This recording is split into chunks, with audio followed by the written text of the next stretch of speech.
Hello sa utanan, maing buntag, maing udto, maing hagabi. Kung asa mo karon sa tibok kalibutan, ako dai si Luella Tabon, 34 years old.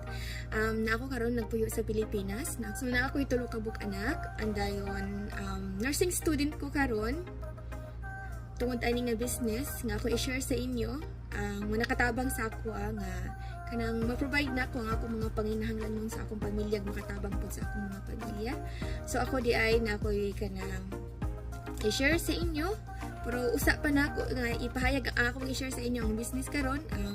Ako dai sa una nakasulay na jud ko ani mga marketing business no sa kanang Facebook, sa Facebook ad, mag-online selling, magtindag kanang mga bisag unsa na lang jud kanang mga sabon okay, magbaligya ako sa unang mga sapatos.